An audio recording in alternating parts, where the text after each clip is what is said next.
Hoy hablamos con un historiador, un político, un histórico sindicalista y socialista, un afrancesado sin connotaciones peyorativas, defensor de la cultura y la historia, pero sobre todo defensor de la memoria histórica. Santiago de Córdoba Ortega nació cuando la dictadura estaba en pañales, era lo único que compartía con el régimen. Desde que tuvo uso de razón, se fue forjando como un grano en el sitio más molesto para la historia de la represión durante la dictadura franquista, sobre todo en la provincia de Jaén. Y no solo para los que quieren mirar para otro lado, sino para los que dicen defender la memoria histórica y lo hacen sobre papel de fumar. Tuvo su época francesa, como hemos dicho, en la que pudo mantener un contacto directo con los republicanos españoles exiliados. Fue profesor de español e historia en África, trabajó en la banca al volver a España. Durante la transición inicia la reconstrucción del Partido Socialista Obrero Español y de la UGT en la provincia de Jaén. Santiago investigó y creó un censo nominal con un mapa de fosas comunes, donde después de más de 70 años yacen sin nombre casi 3.000 republicanos jiennenses. En la Asociación para la Recuperación de la Memoria Histórica de la provincia de Jaén ejerció como vicepresidente y tesorero, además de coordinador del Grupo de Trabajo de Monumentos a los Represaliados por el franquismo en la provincia. Si volvemos de nuevo hacia atrás en el tiempo, en Andújar, su ciudad natal, forma parte del equipo de gobierno socialista entre el año 91 y 95 como concejal de Hacienda y Recursos Humanos. Más de 2 décadas después, él mismo acabará demandando al consistorio andujareño por no cumplir con la ley de memoria histórica. En horas intempestivas, la soledad de la noche propicia a Santiago la tranquilidad y concentración necesaria para seguir trabajando a diario más de 12 horas seguidas, sentado aquí, donde hoy le vemos y nos atiende. Santiago de Córdoba, muy buenas. Muy buenas. Gracias por recibirnos en tu despacho. Nada, gracias a ti me ha hecho un panegírico como si me hubiese muerto. Como si fuera la última entrevista, como ¿no? si fuese la última entrevista. Sobre todo porque tal como lo estaba leyendo, estaba hablando, a veces en pasado investigó, cuando es casi que ahora estás dedicando muchas más horas a la investigación. Pues de 12 horas diarias. Dejé ya de viajar porque prácticamente después de 36 años investigando y recogiendo documentación y apuntes, pues prácticamente el 90% de todos los recursos de investigación, tanto documentales como de fuentes orales, las tengo recogidas en la base de datos del ordenador, y eso ya pues me evita de viajar tanto por la provincia. Un ordenador que, bueno, podemos también decirlo, que decías que antes trabajaba con una pantalla un poco más pequeña, sí, pero al final es que es tu compañero diario, junto a tu mujer. Efectivamente. Entonces mejor tener un buen ordenador. Y además me facilita mucho porque trabaja más rápido y además para la vista cansada que tengo. Buen ordenador y buena mujer también, ¿no? Ah, sí, por supuesto. Nada hubiese hecho sin ella. Eso es, desde tener 4 hijos, y está siempre conmigo, y precisamente en julio, el 25 de julio, hace 50 años que nos casamos. Entonces, y aunque sea un poco presuntuoso, pues son 50 años los más bellos de mi vida, que siempre ha habido bajada no de relación, sino por la situación económica, porque cuando nos casamos era en el año 69 y eran años difíciles, y Madrid era y sigue siendo una capital difícil para vivir, y lógicamente uno se hipotecó en pisos, en muebles, en los hijos. Entonces lógicamente eran tiempos difíciles, pero llegó la paz. Ahí es donde se mide también el valor de una relación, o sea, que en definitiva viene bien. Fue una obra de dos. Te he definido como grano en el peor sitio del cuerpo ante la represión franquista y como defensor de la memoria histórica. Bueno, de Franco y de los franquistas nunca me ha importado. El grano creo que debe ser de los míos, que hablan mucho, mienten mucho y no hacen nada.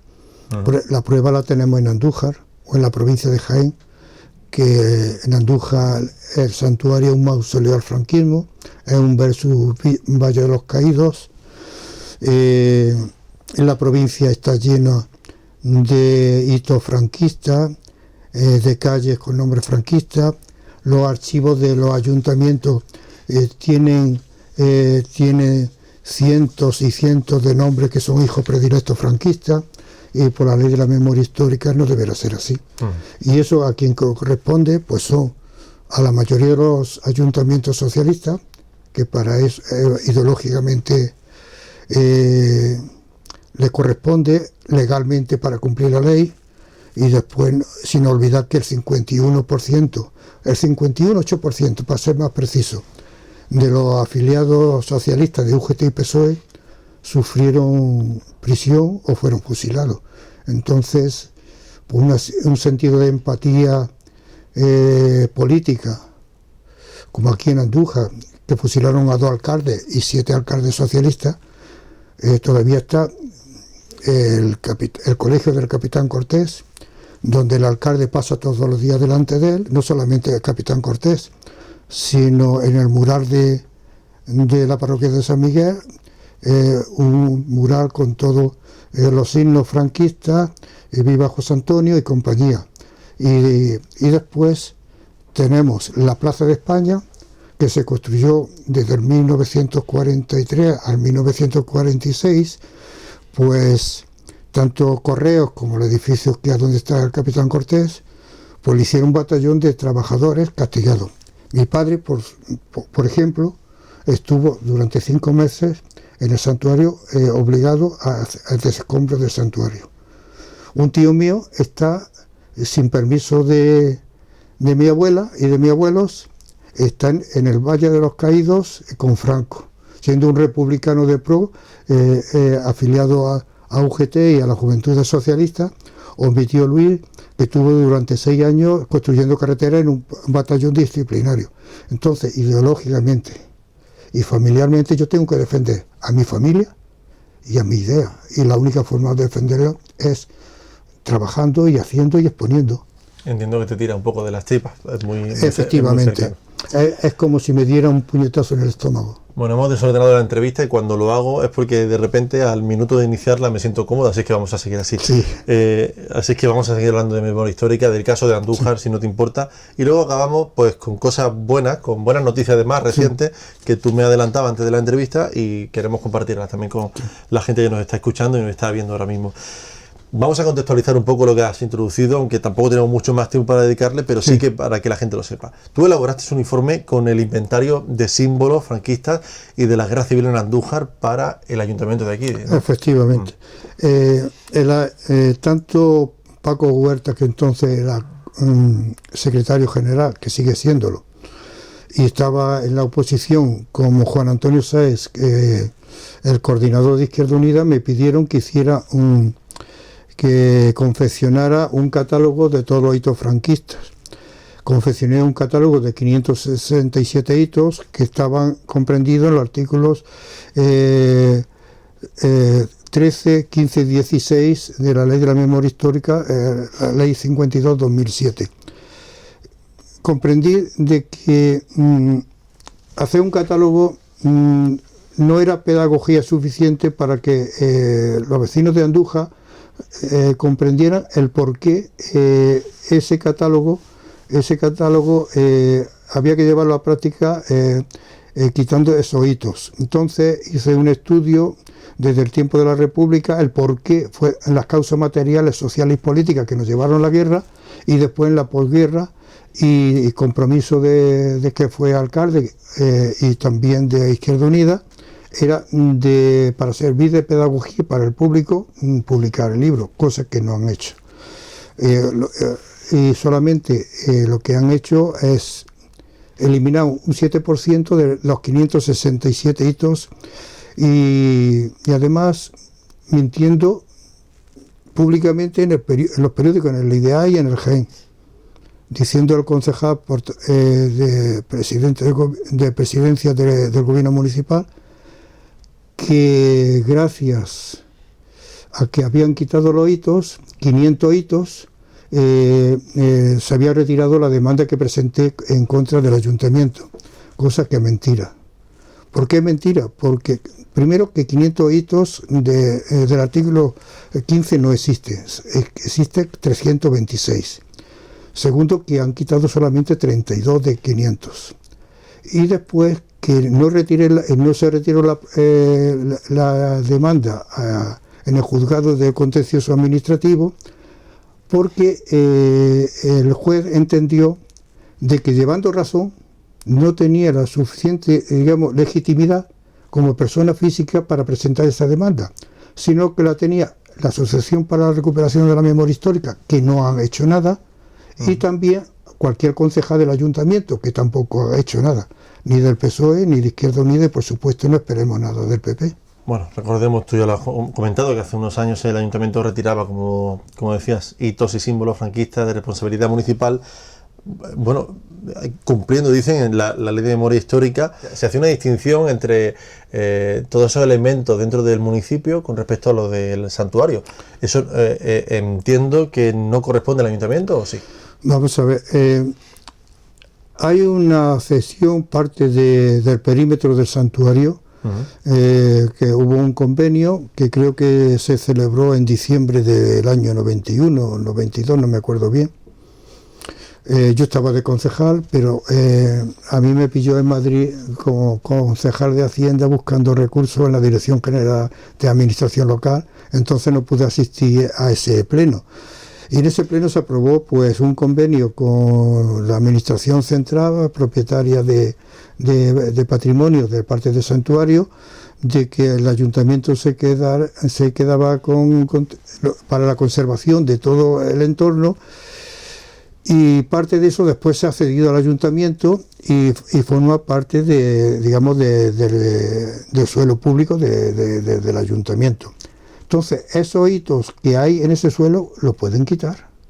Otra cosa es que aquellos que estén, que sea de patrimonio, que corresponda al Ministerio de Administraciones Públicas o corresponda al Obispado, como es lo del santuario, la cripta del santuario, o que corresponda también al patrimonio, como es el cementerio. Entonces, ayer... de hecho, se acordó en pleno. Se acordó en pleno. El solicitar al Estado el cumplimiento de la ley de memoria histórica y ocuparse de todos esos elementos. Claro, es que un ayuntamiento no puede ser simplemente enunciador de que ha hecho esto, sino ser reivindicativo, porque para eso, es decir, lo mismo que cuando le falta el recurso, acude a otras administraciones, a Diputación o a la Dirección General de la Administración Pública para contraer recursos, tanto para el gasto corriente como el de inversión, también a un nivel político y a un nivel de exigencia de la ley debe estar constantemente exigiendo públicamente, y si no, pues a través del juzgado, de que se cumpla la ley, porque uno de los primeros compromisos que tiene que hacer entre administraciones es el cumplimiento de la ley y hacerla cumplir, y ellos no lo están haciendo. ¿Echas en falta, por concretar, algo por parte de la institución municipal? Sí, responsabilidad institucional, cumplir la ley, y responsabilidad política, porque son un partido de izquierda, y eso pues está bien que el PP lo haga. Eso es inconcebible. Yo he estado ahora en el centro de Europa, he estado en Austria y en Hungría, y precisamente me encontré españoles afincados allí y le hablé sobre el tema y dijeron: aquí el que defienda a Hitler o el fascismo o Franco, ese que no solamente lo multa, sino que va a la cárcel. Dice, porque eso va contra la ley. Y aquí, pues sin embargo, no hay nada. ¿Quieres cerrar el tema de la memoria histórica? No, ya, es decir, es algo como, muchas veces tengo la sensación de ser Quijote contra los molinos de viento. Es decir, lo único que pasa es que el Quijote veía visiones y yo no estoy viendo visiones, porque los elementos están allí en el santuario. Si no me equivoco, debe ser esto el informe, ¿no? Efectivamente. 751 páginas. Pues 751 páginas, 3 años de trabajo.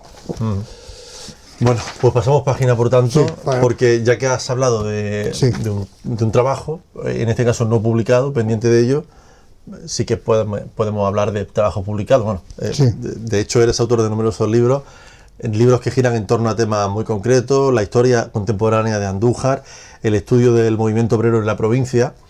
Es que tenemos un poquito de tiempo, pero de esto podríamos hablar muchísimo contigo, evidentemente, pero también acerca de la represión franquista y la recuperación de la memoria histórica de los represaliados. Podríamos destacar 3 libros, 2 ya publicados, uno pendiente de ellos, y todos muy relacionados con, bueno, al menos los 2 primeros muy relacionados con la Carolina. Sí, desde noviembre de 2015, tanto la alcaldesa anterior como la actual me pidieron que le hiciera un trabajo sobre la represión franquista en la Carolina. Entonces le confeccioné un librillo de toda la represión de la Carolina, que debe estar por ahí, no sé dónde. Pues Debe ser este. Todos los nombres de la Carolina, la represión criminal del franquismo 1936-1950, que se los confeccioné, y después me pidieron que, como la agrupación socialista, que como iban a hacer el día 1 de enero de 2018, cumplía 120 años su agrupación socialista, que hiciera una separata del diccionario biográfico del socialismo español, que soy colaborador de la Fundación Pablo Iglesias, que le hiciera un diccionario. Entonces le confeccioné este diccionario, que se presentó hace 3 meses, que es el diccionario biográfico del socialismo español, la Carolina, 1879-1975. Se recoge 872 biografías de socialismo de la Carolina. Después me pidieron que hiciera un expediente para nombrar alcaldesa a Ana López Gallego, que es una de las 13 rosas que nació en la Carolina y que la ejecutaron el día 5 de agosto de 1939 contra otras 12 compañeras más y 46 de la Juventud Socialista Unificada. Le confeccioné el libro que está por ahí, no sé dónde está, aquí, que se ha presentado hace 2 meses, y nombraron a Ana López Gallego alcaldesa honoraria de la Carolina. Y nada, eso son, es decir, en 3 años le he hecho una trilogía de publicaciones, y que satisfactoriamente pues me encuentro incluso agradecido, a pesar de que ha sido un trabajo, como todos los que hago, gratuito, pero cuando la gente corresponde a una obligación, pues lógicamente uno tiene que estar satisfecho de lo que hace, y no como me pasa en Andújar. Bueno, es una forma de dar testimonio de tu trabajo como Sí. de la reconstrucción Sí. del Partido Socialista Sí. en la provincia. Es una forma de dar testimonio de lo que Sí. aquellos años hiciste. Sí, efectivamente. Es una continuidad de tu labor. Efectivamente, prueba de ello que también estoy terminando ahora el diccionario biográfico del socialismo histórico de la provincia de Jaén, exilio, clandestinidad y transición, 1939-1979. En ello pues recojo 780 biografías de ese periodo, del duro periodo del franquismo, de los exiliados, de los que vivieron la clandestinidad y que fueron presos y sufrieron cárcel, y después todo aquello que tuvieron una relevancia en el tiempo de la transición democrática hasta las elecciones de abril municipales del año 1979. Creo que para el mes de julio, agosto presentaré a la imprenta el manuscrito. Además, será en un homenaje en primicia de los 100 años que cumple la Federación Provincial Socialista de Jaén, que lo hará el día 2 de septiembre próximo, y entonces formará parte, digamos, y además los 80 años que comenzó el exilio, o 40 años de los ayuntamientos. Decía, hay una cantidad de coincidencias, son 80, 100 y 40 años, y entonces el libro cumplirá homenaje a esos 3 eventos. Insisto otra vez en cómo hemos introducido este último bloque, es una forma de evidenciar al socialismo español, sí, después de la guerra civil, de la dictadura, de todo ese proceso. Tú reconstruiste el PSOE, fuiste papel fundamental en la provincia, pero también UGT. Sí. He oído, sí, incluso en otras entrevistas que era difícil encontrar socialistas. Sí, por ejemplo, yo volví a Andújar el día 1 de julio del año 76. Había pasado del año 69 con los movimientos de oposición al franquismo en Madrid, y cuando llegué aquí vine con propósito de enmienda de no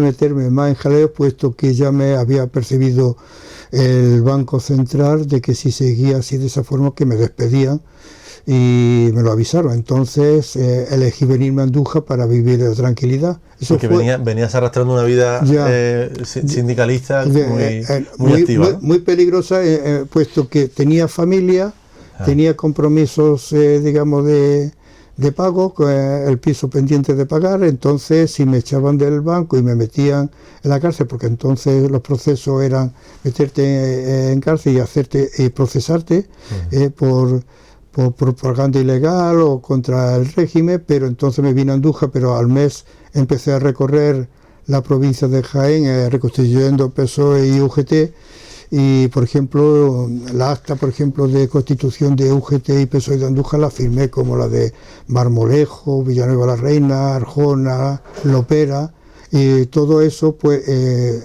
decir, todas esas actas se encuentran, si uno va a la sede del PSOE de aquí, hay 2 pergaminos, uno de la UGT que se levantó el 14 de abril de 1977, o la del PSOE que la levanté el día 24 de febrero del año 77. Y firmado por ti, entiendo. Sí, claro.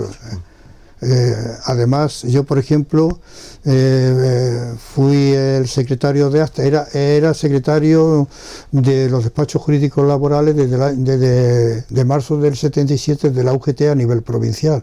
Y después pues yo firmé las actas, por ejemplo, de la creación de UGT de Andalucía, que se firmó en el Hotel Las Palmeras el día 8 de febrero de 1981.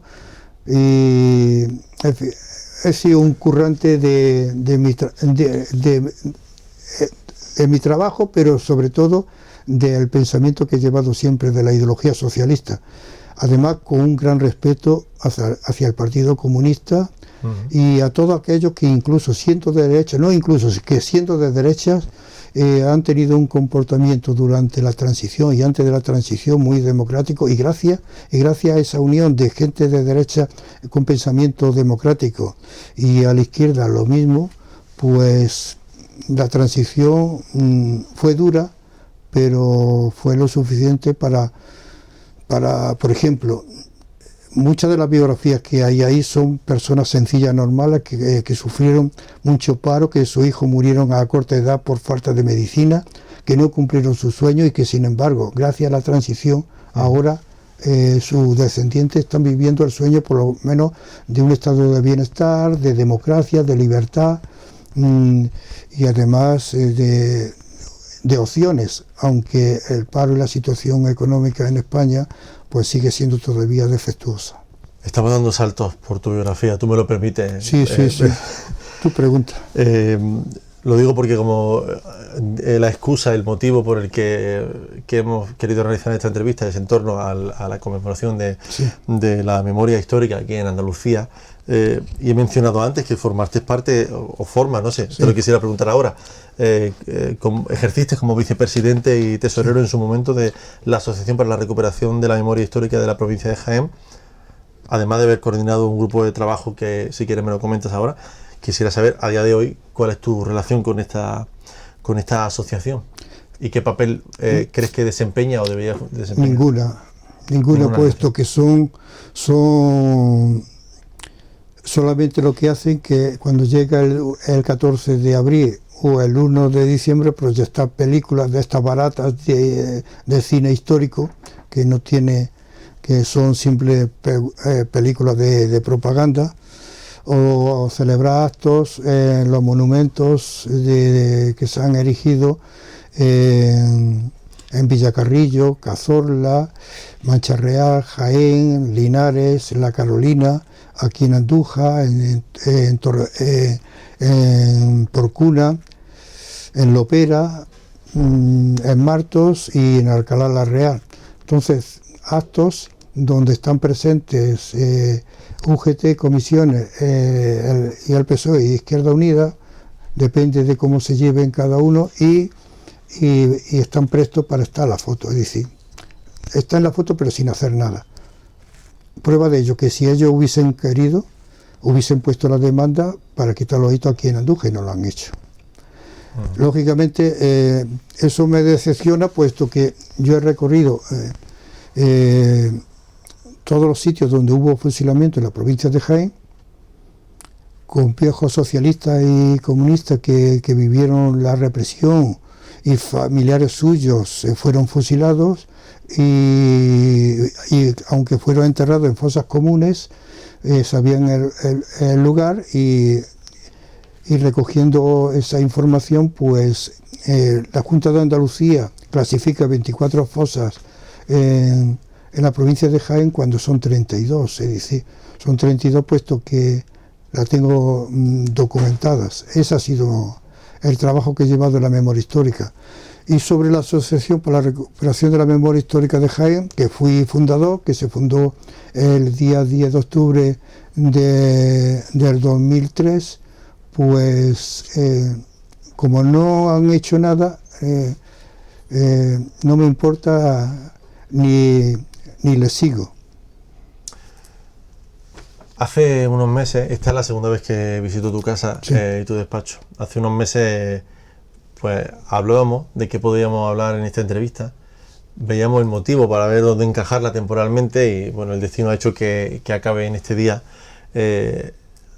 El gobierno andaluz era diferente al que hay ahora, y sin embargo yo percibía